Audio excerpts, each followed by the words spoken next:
Bueno, amigos, importante también la próxima conversación a las 7:15 de la mañana con el diputado a la Asamblea Nacional y miembro de la Comisión de Diálogo, Oscar Ronderos.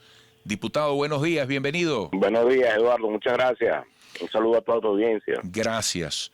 Ayer yo vi unos tweets un tweet que retuiteaban algunas personas, un tweet de Ricardo Cusano, presidente de Fedecámaras, donde él aclaraba que todavía no se había concretado. Yo incluso, equipo de producción, Julio, si fuese posible rescatar ese tuit de Ricardo Cusano, reciente, está una fotografía de él, lo ha retuiteado mucha gente, así como dando a entender que todavía no es un hecho determinados acuerdos referidos a la vacunación que muchos dicen que ya se logró. Por eso nos interesa mucho esta conversación con usted, porque la administración de Nicolás Maduro aprobó, es noticia, que Fedecámaras adquiera 5 millones de vacunas Sputnik V, estoy leyendo, contra el COVID-19, de parte de declaraciones suyas.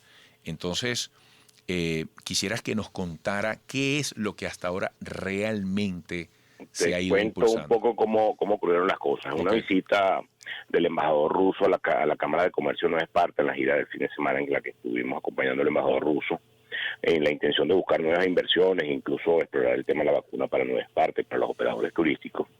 Frente a una pregunta de los directivos de la Cámara de Comercio, explicamos que había adelantado una propuesta, que estaba adelantada una propuesta de Fedecámaras que aún no se ha concretado, es importante aclararlo. No fue una declaración mía, sino fue una interpretación de la nota de prensa de la periodista de la Cámara de Comercio que lo respondió así. Ahí está el detalle. Ese es el detalle que seguramente quiso aclarar. En los pequeños detalles está el demonio. Sí.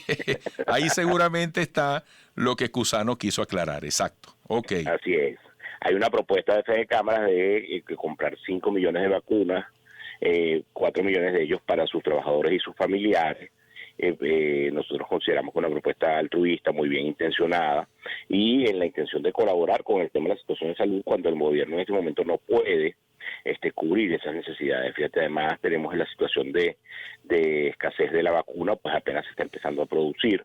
La vacuna rusa, después que recibió muchas críticas por razones de carácter político, hoy pareciera que ha superado todo eso, pues el carácter técnico tiene 94% de efectividad, es de las mejores del mundo, con una cadena de frío bastante tolerable, sobre todo por la situación de Venezuela, que necesita que no podemos contar con cadena de frío lo suficientemente eficiente.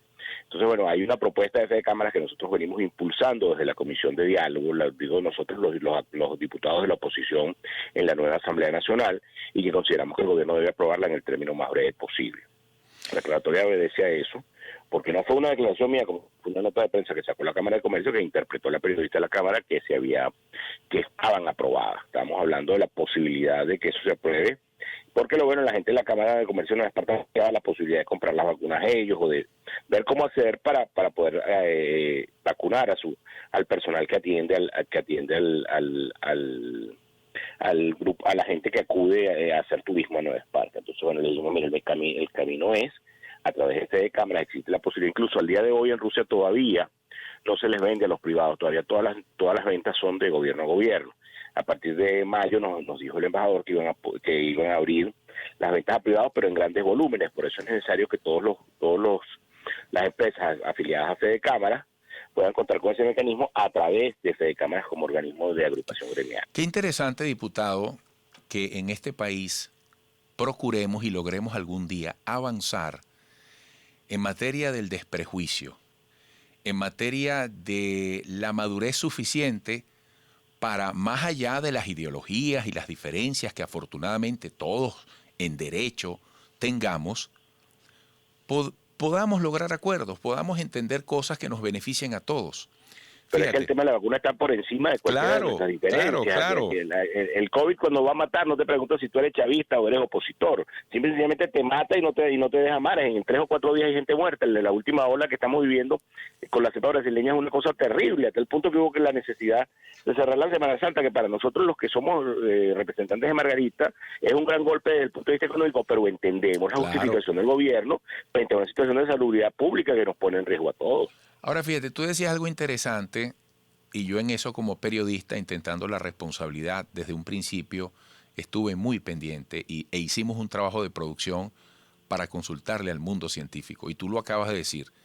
En un principio había gente que decía, yo ni loco, la vacuna rusa jamás, no sé qué tal, como hablan de la china o de la cubana. Y al final el mundo científico debe tener la última palabra, porque estamos en pandemia, estamos en urgencia y hay que ir al mundo científico con desprejuicio.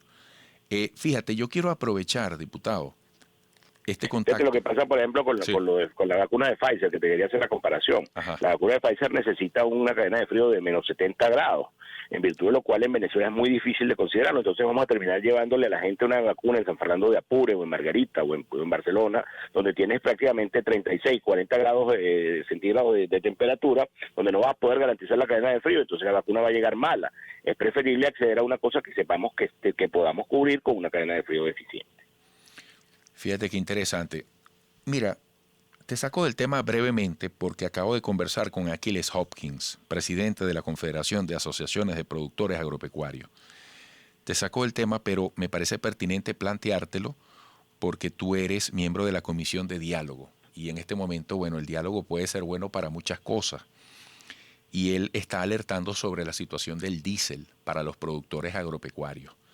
Dice que los efectos de la escasez del diésel es 3 veces más preocupante o más dañino que la escasez de combustible, de gasolina, quiso decir. Ambos son combustibles. Y él está alertando que se tiene que encontrar una solución urgente.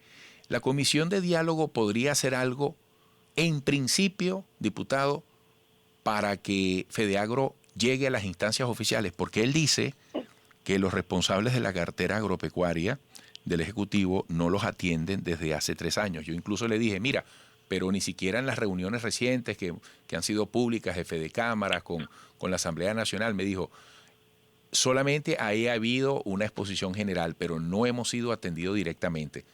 Yo públicamente... Bueno, el viernes de la semana pasada no estaba en la comisión porque estaba de Margarita, pero la comisión recibió a la Junta Directiva de FEDENAGA.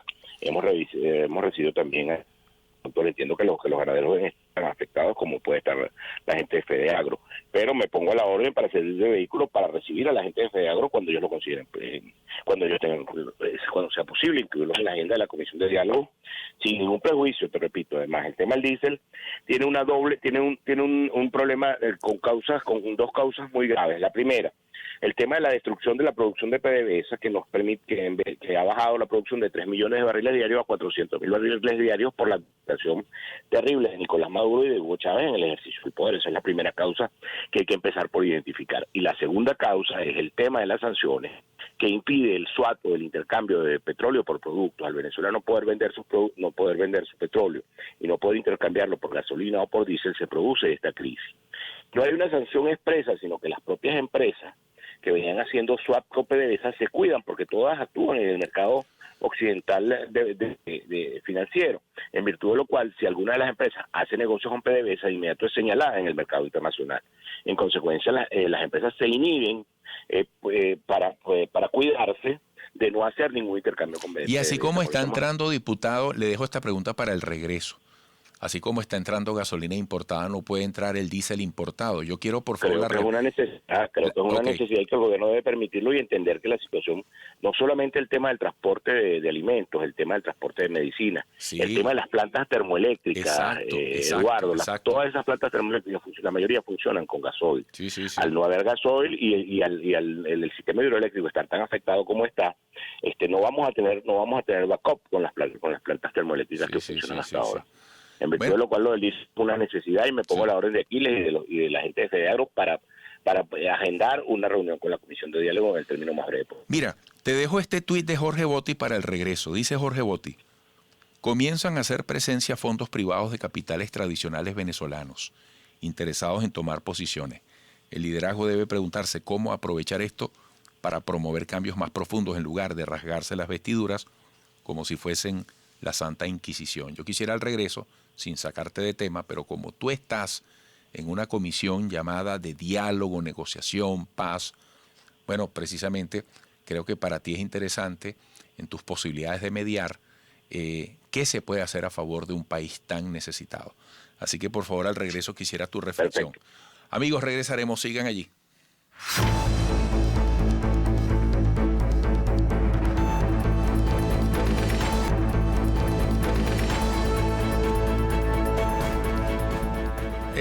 Seguimos la conversación, amigos, a las 7:29 minutos con Oscar Ronderos, diputado de la Asamblea Nacional y miembro de la Comisión de Diálogo. Por cierto, Oscar, aprovecho, estaba leyendo un tuit que pregunta si es posible saber, aquí dice, ¿por qué no hablan ustedes? ¿Cuánto cuesta en dólares o bolívares la bendita vacuna contra el COVID? Dice Alex V. ¿Hay respuesta para Alex? Sí, el problema es que la vacuna no se vende, como te decía, en pequeños volúmenes. Aquí no hay detalle de la vacuna y el plan de Fede Cámaras tampoco es vender la vacuna. El plan de Fede Cámaras es aplicársela a sus trabajadores y a los familiares de sus trabajadores, de tal forma de ayudar a paliar el problema que el Estado no puede resolver de primera mano. El plan no es incluso detallar la vacuna ni venderla al letal, sino el plan es, y además el plan no es solo que se vacune quien pueda pagarla, el plan es que el Estado tiene que garantizar la vacuna en el orden de prioridad de quienes están en el frente de guerra frente al COVID, como los médicos, enfermeras y personal de los hospitales, y luego ir fijando una lista de prioridades con el personal de riesgo, como se ha venido haciendo en todas partes del mundo. Las personas mayores de 60 años, las personas que tienen una situación preexistente que las hace mucho más vulnerables al COVID, etcétera. Y en el caso de Fede Cámaras, como decíamos, es un plan ya a partir más o menos de mayo, junio, cuando ya se supone el Estado debe haber superado estas metas con el personal de riesgo y con el personal que está en el frente de guerra frente al COVID. Es decir, para el momento no es posible comprar la vacuna en una farmacia como plantea la amiga. Incluso en los Estados Unidos todavía no se puede comprar la vacuna en una farmacia si no estás dentro de los rangos de edad que te establece el Estado norteamericano para poder acceder a la vacuna. Tú, como parte de la Comisión de Diálogo de la Asamblea Nacional, ¿cómo vienes apreciando? ¿Dónde colocas con la mayor exactitud posible todo esto que nos cuentan de acuerdos entre Guaidó, Maduro? Hoy leíamos que el opositor José Manuel Olivares dice que si todo sale bien, cree que la vacunación efectiva en el país podrá ser en 2 meses a través del mecanismo COVAX. ¿Cómo has ido evaluando tú la certidumbre dentro de estas informaciones? Sí, yo creo que ponernos a adelantar fecha y ponernos a adelantar tiempos, creo que no ayuda para la construcción de ese tipo de soluciones. Yo celebro la posibilidad del acuerdo del gobierno del presidente Maduro con el señor Guaidó y la posibilidad de que se autoricen los recursos que están congelados en el exterior para para la aplicación de la vacuna. Lo que no tiene ningún sentido es que los venezolanos tenemos que estar mendigando una licencia OFAC o tenemos que estar pidiendo la autorización a un tercero donde los recursos son venezolanos para que pueda ser comprada una vacuna. Lo natural sería que los venezolanos pudiéramos disponer, por el solo acuerdo entre Guaidó y Maduro, la posibilidad de disponer de esos recursos y utilizarlos para la compra de la vacuna y que no haya ningún condicionamiento, que la vacuna la ponga el gobierno, que es quien tiene control territorial del Estado. Es decir, porque la condición pareciera ser que la vacuna no la puede poner el gobierno del presidente Maduro ni lo puede dirigir el gobierno del presidente Maduro, sino que la condición tiene que ser que la ponga OPS y la ponga OMS o que la ponga la UNICEF, etcétera. Yo creo que no debe haber ningún condicionamiento para este tipo de cosas. Estos acuerdos deben ser plenos, transparentes y a la luz del todo el mundo sepa a qué atenerse. Y sin hacer falsas expectativas que pudieran, en vez de ayudar a que la construcción de estos acuerdos se vean de buena manera, que terminen desbaratando la credibilidad de todos, producto de que se prometen fechas, se prometen posibilidades a corto plazo que no necesariamente son reales. Y no solo porque no haya voluntad política, sino porque tampoco hay disponibilidad de la vacuna en el mundo. Nos decía el embajador ruso que ellos están superados en cuanto a la solicitud de vacunas que tienen y que producen el 25% de la demanda que tienen. Y no es solo el caso de la empresa fabricante de la Sputnik V, son todas las fabricantes de vacunas, porque nadie estaba preparado en el mundo para que esta situación ocurriera. Y la vacuna es de data relativamente muy reciente. Entonces creo que debemos ser lo más serios posible en el planteamiento para no generar falsas expectativas. Y que Venezuela no tenga que depender de la autorización de nadie para usar sus recursos en el exterior para poder comprar la vacuna, y que todos los venezolanos tengan derecho a tener acceso a la vacuna. Fíjese, diputado, Ayer yo leí, lo llevo ahora al campo económico como lo planteaba en la parte anterior, referido a las posibilidades del diálogo, ¿no? Fíjate, ayer Leonardo Buniac decía, ¿será posible un cambio de modelo económico sin cambiar de gobierno? Y él decía que las circunstancias empujan a Nicolás Maduro hacia un pragmatismo que lo haga flexibilizar en medio de lo que es su visión estratégica e ideológica de gestión, ¿no? Y yo te leía esto que colocaba Jorge Botti hace 17 horas. Decía, comienzan a hacer presencia fondos privados de capitales tradicionales venezolanos interesados en tomar posiciones. El liderazgo debe preguntarse cómo aprovechar esto para promover cambios más profundos en lugar de rasgarse las vestiduras como si fuesen la Santa Inquisición. ¿Es posible, en medio de las dificultades que ya traía Venezuela antes de la pandemia y ahora con este largo camino que tenemos por delante en pandemia, que Venezuela pueda fortalecer su economía, que Venezuela pueda atraer inversiones, que los venezolanos podamos aspirar un avance en el plano de la generación de empleos, de la productividad? Yo creo, Eduardo, que el gobierno se ve obligado, producto de la situación, a permitir la flexibilización y la apertura económica. El gobierno no es el gobierno todopoderoso de otro tiempo, cuando gobernaba el presidente Chávez, que vendió petróleo a $100 el barril, donde estaba bollante, lleno de plata, que podía darle el lujo de expropiar y de tomar y de asumir cualquier empresa y decir que el gobierno le iba a operar porque tenía recursos suficientes producto de la venta del petróleo a muy altos precios. Hoy el gobierno vive una situación de precariedad económica que necesita dejarse ayudar. Incluso el propio gobierno tiene que darse cuenta de ello y que dejarse ayudar. Es el momento para que se produzca la apertura económica y que los privados puedan participar de la inversión petrolera, que puedan participar de nuevas inversiones en Venezuela, que se logren producir unos salarios con los que la gente pueda acceder a la canasta básica. Es decir, creo que es el momento para la apertura y la flexibilización económica, y estamos en la lucha entre los radicales de un lado, que dicen que el gobierno no debe abrir porque sería entregarse a los factores del capital privado, y los radicales del otro lado, que dicen que aquí nadie debe venir a invertir porque esto está destruido, está derruido, y que hay que esperar que Maduro se vaya del poder para poder venir a invertir $1 en Venezuela. Nosotros creemos que sí es posible construir una solución económica para los venezolanos, así Maduro no se haya ido del poder. Nosotros quisiéramos que Maduro no estuviera en el poder, pero bueno, hemos hecho todos los intentos posibles, acompañamos todos los anteriores intentos y no lo hemos logrado. En consecuencia tenemos que sobrevivir a pesar de que Maduro no se haya ido del poder, y debemos intentar las mejores condiciones de sobrevivencia, intentar que la gente pueda tener un salario digno, que puedan venir capitales extranjeros a invertir en Venezuela. Es una excelente noticia, y creemos además que el gobierno debe garantizar la propiedad privada y el ejercicio pleno de ella para que esa inversión privada pueda venir con tranquilidad a Venezuela a darnos una mejor calidad de vida a todos los venezolanos. Bueno, Oscar, qué interesante conversación, te la agradezco y nos mantenemos muy pendientes para seguir revisando estos puntos que pueden ir cambiando en los próximos días. Ojalá que de manera positiva. Un gran abrazo. Para bien, así es. Muchas gracias y quedo a tu orden, igual para las personas que quieran contactarme para el tema de la comisión de diálogo, a la orden de mis redes sociales, @DipRonderos en Instagram y en Instagram, en Twitter. Bueno, muchísimas gracias a Oscar Ronderos, diputado de la Asamblea Nacional y miembro de la Comisión de Diálogo. Volveremos.